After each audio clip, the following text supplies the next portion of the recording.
Welcome back to chapter 23. In the last chapter, we started looking at inference for population means. We saw confidence intervals and hypothesis tests for a mean of the populations. In this chapter, we're going to be comparing two means. So we'll have two different populations, and we'll be looking at how they relate to each other. So, before we ever want to do any kind of test or interval, we always need to graph stuff. We have a couple different types of graphs that we've used to compare two means. We have like back-to-back histograms, but naturally the box and whisker plots actually do a better job of comparing means. The histograms will be good to check to see if the populations are nearly normal, or at least not clearly non-normal, but to compare two data sets, those box and whisker plots usually do a better job. So once we've seen those, then we can look to comparing them. Luckily, it's basically the same as comparing two proportions. This time, our parameter is the difference between the two means, as opposed to before, it was P1 minus P2. It's basically the same, except means. So remember, the variances add, standard deviations do not add. So to find the standard deviation of the difference, we have to square them both, add them together, and then square root. But just like last time, since we probably won't know the standard deviation, then we have to use the standard deviation of the sample to get the standard error. So this is the formula that you will be using, or actually more appropriately, this is the formula that you will not be using because you will be using your calculator, and it'll calculate that stuff for you. But we do add together the variances and then square root to get that standard deviation. With the one sample tests that we've used, there are times when we'll know the population standard deviation, especially in this course, and so we can use that one sample z-test. Very rarely will we know a standard deviation for two.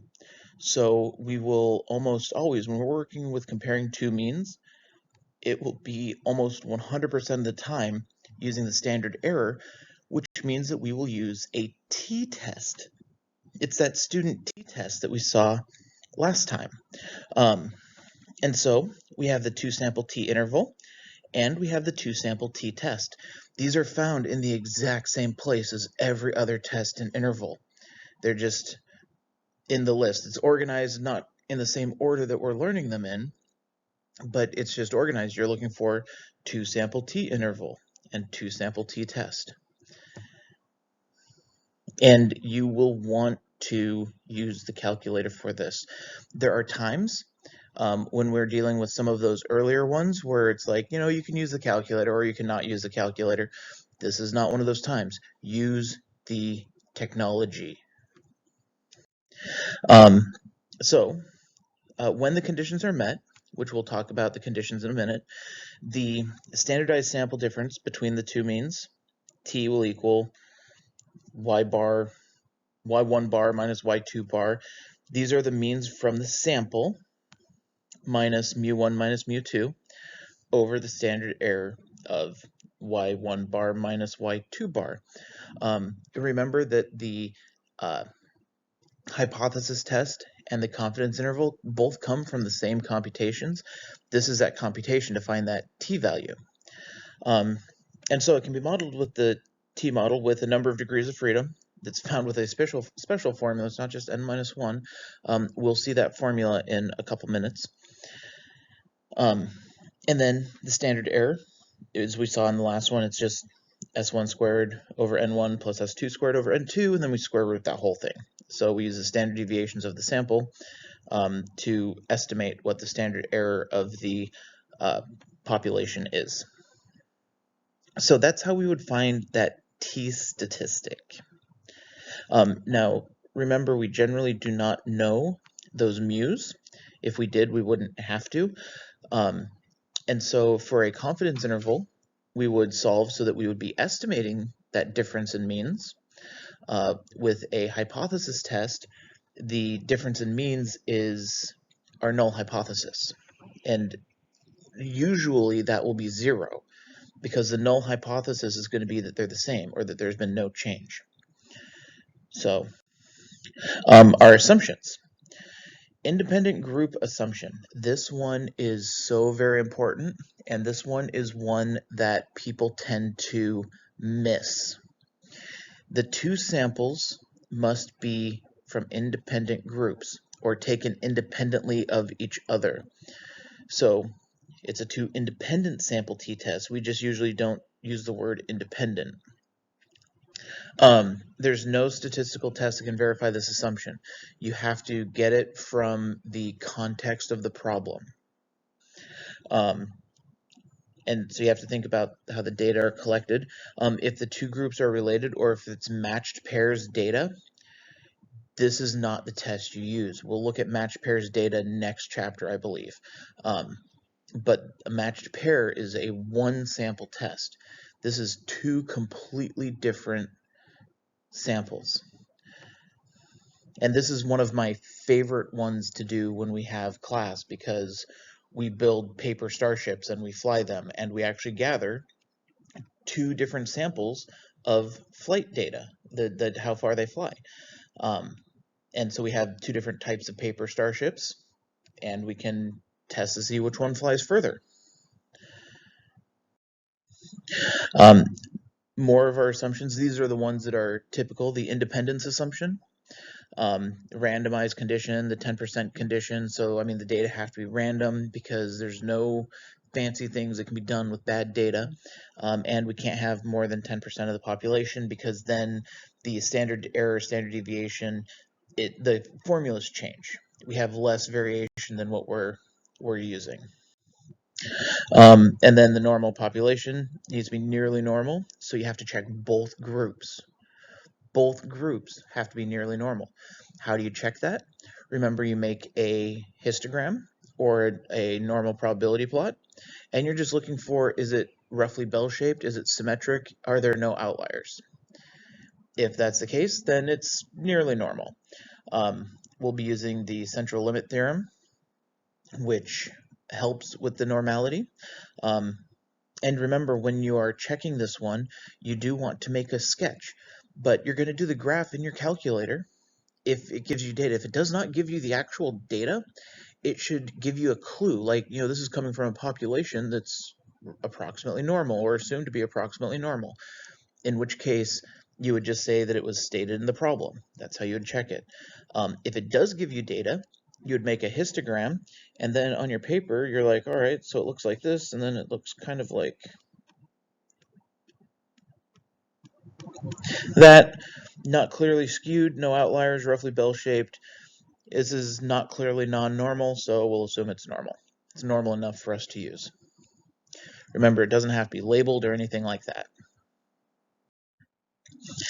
So our 2 sample t interval, when the conditions are met, our interval is for the difference between the means.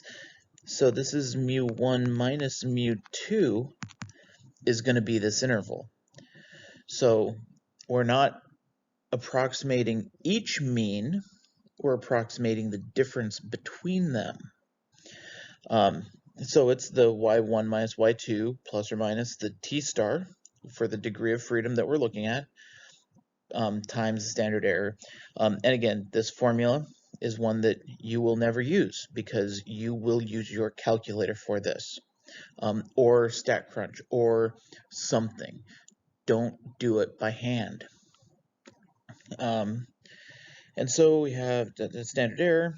And so the critical value depends on the particular confidence level, right? I mean, that's still the same. We have to choose our confidence level, and the degrees of freedom, which we get from our formula, which is coming up here really quick.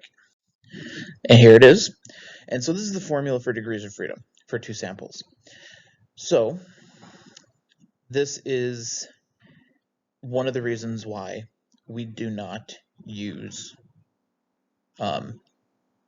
not a calculator. Like, we use a calculator for this. You do not want to calculate this. Like, that, it's ridiculous. You would not want to do that. There's approximations we can do that we'll see, but use your calculator. It'll calculate the degrees of freedom for you. You don't need to do that. In fact, even here, we let the technology calculate it for us.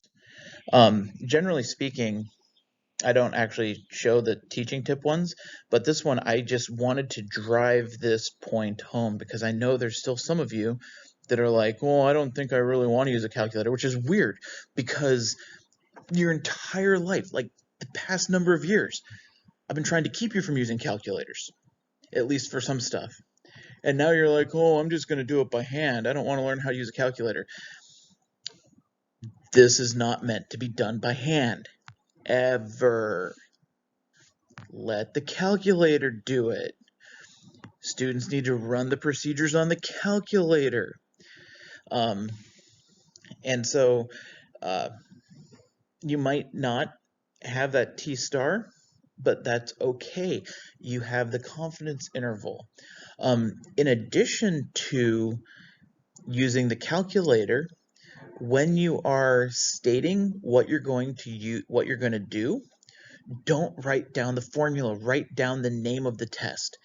The formula is big. There are lots of subscripts, lots of hats and bars and all sorts of stuff. Write down the name. It's a 2-sample t interval. It's a 2-sample t-test. That's it. So for the test, so that was for intervals. For the test, we use a 2-sample t-test for means. In your calculator, it's 2-sample t-test. It's like 2-samp t-test as opposed to the 2-prop t-test. Every time in the calculator that it says sample, it means for means. The conditions are the same as for the t-interval that we just looked at, so there are no new conditions. Most of the conditions are the same as they have been. The only difference is that we have to have 2 independent samples, a lot of times from 2 different populations. The conditions, if the conditions are met, then our null hypothesis, mu1 minus mu2 equals the change. Generally, it's almost always 0. In fact, I would just assume that the null hypothesis, the difference between the 2 means, is 0. The alternative hypothesis is going to be the same, except it's going to be a less than, greater than, or a not equal to, just like all of our alternative hypotheses have been. And so, being that the null hypothesis, the difference equals 0, that says that the 2 populations are the same. They have the same mean. We're looking for a difference in the 2 means. And so the t-statistic, being that this is generally 0, we can usually get rid of that. So it's just y bar 1 minus y bar 2 over the standard error. You can find your t-value. But again, you need that specific degree of freedom, which you don't want to find by hand. So you're going to run this as a 2-sample t-test in your calculator.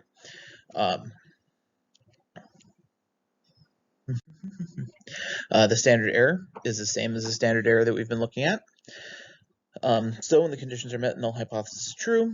We model by 2-sample t-test with the number of degrees of freedom by the formula, and then we get the p-value. The p-value means exactly the same thing as the p-value has always meant. When the p-value is small, that's good evidence to reject the null hypothesis. When the p-value is not small, there's not good evidence to reject the null hypothesis. Remember, we never ever accept the null hypothesis. We either reject it or we fail to reject it. What is small? It's the same. Usually 0.05. That would be our general alpha level, is 0.05. But sometimes it's 0.1. Sometimes it's less than 0.05. It'll again, either give you an alpha level, or if it doesn't, the value will be either really small or not small. Like the example we had in our class, it was like a 0.2. That is larger than any reasonable alpha level. If you ended up with something like 0.06, it does not matter what alpha level you choose.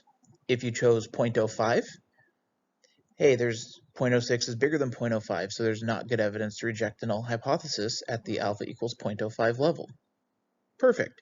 If you chose 0.1, hey, 0.06 is less than 0.1, so there is good evidence to reject the null hypothesis at the 0.1 level.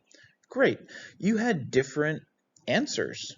Like one you reject, one you don't reject, but based on the alpha level you chose, you rejected correctly. That's important. So you can actually get the problem correct using either answer as long as it matches your alpha level. It doesn't generally happen where it's there. It's usually like 0.00 something or 0.2 or bigger.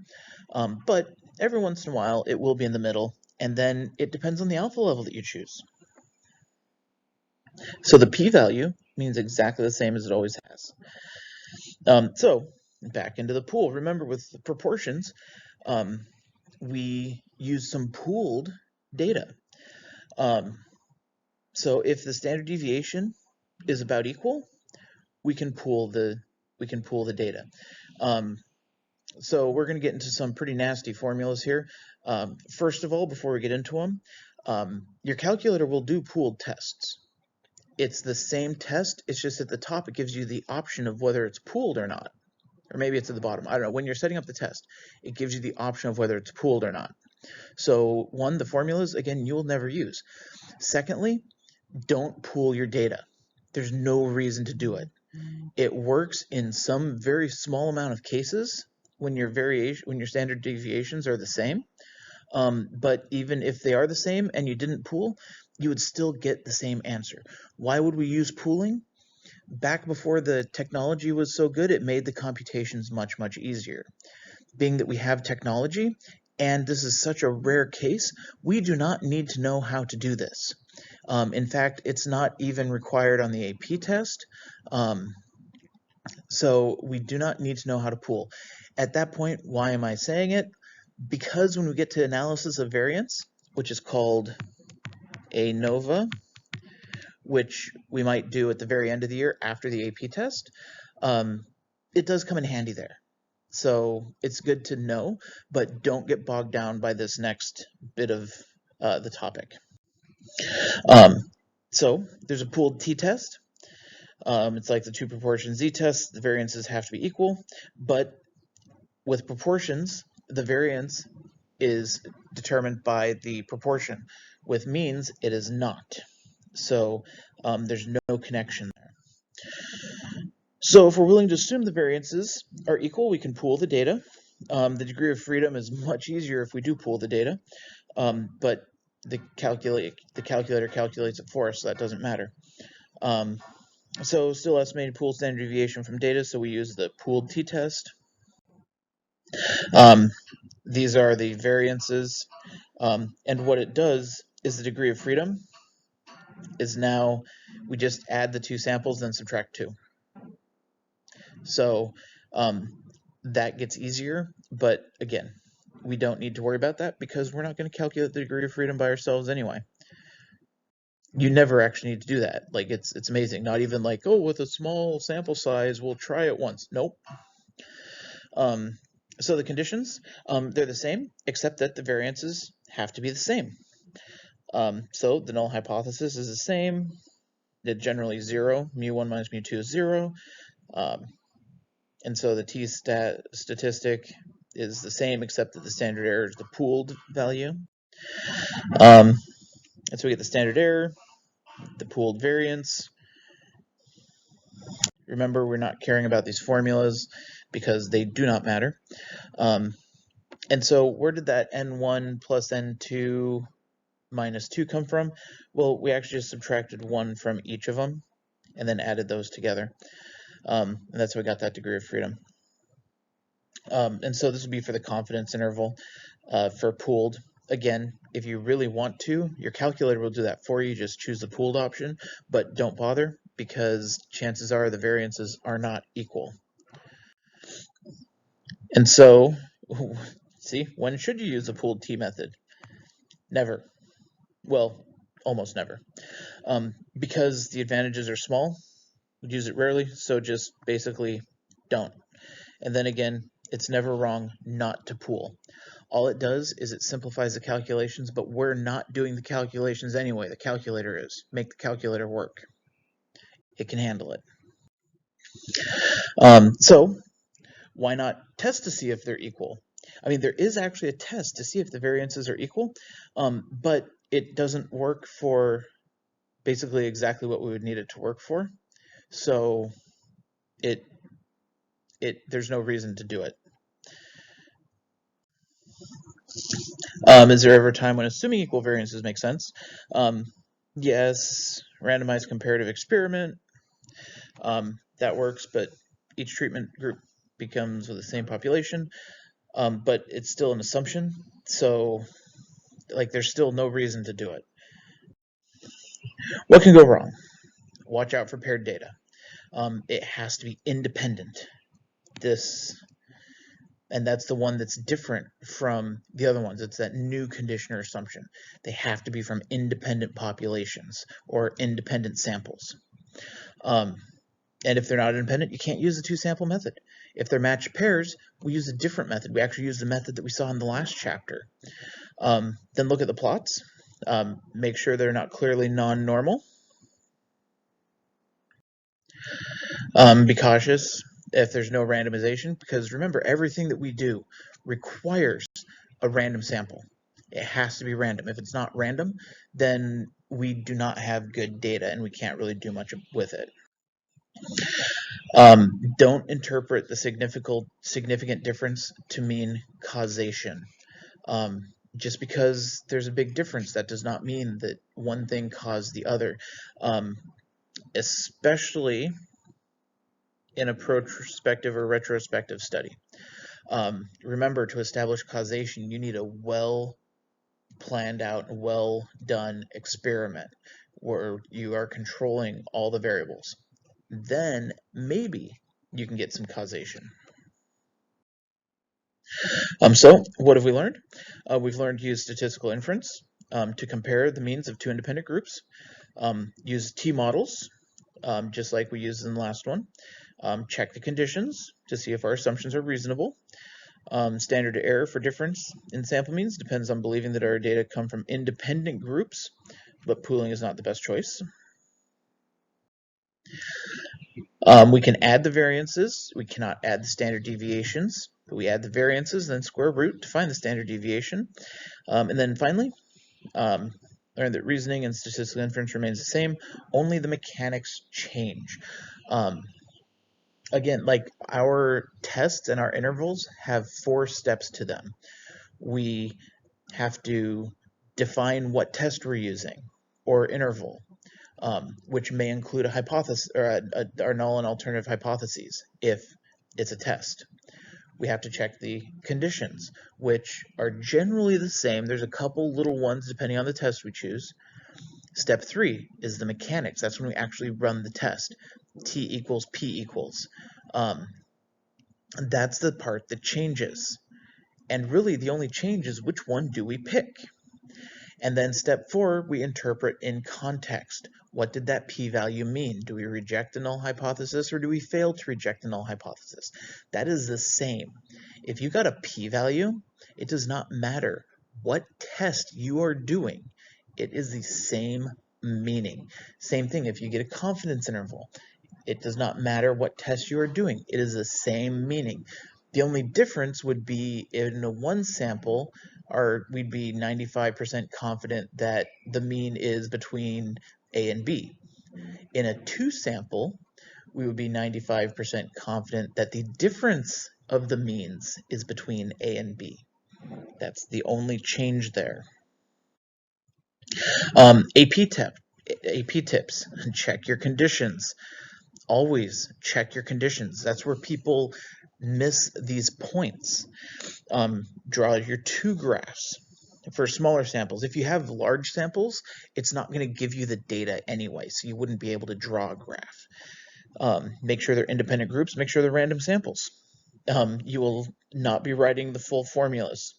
Write the name, because if you remember those formulas, they are big, they are ugly, and you have to get them like perfectly correct with all of the bars and subscripts and everything like that.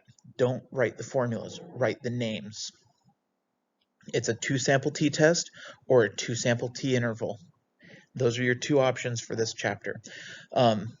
If you do write the formulas, watch your symbols carefully. Generally speaking, I would write the name regardless of what test you're using. It's like, hey, we're doing a 1 proportion z-test. That's the easiest of all the formulas. I would still write 1 proportion z-test, just because. So this chapter, again, we're not doing much different here. It's basically the same stuff we've been doing. We're just adding a couple pieces of inference to what we're doing, using 2 samples and looking at the means. So I will see you in class, but until then, keep working problems, keep asking questions, and as always, happy mathing.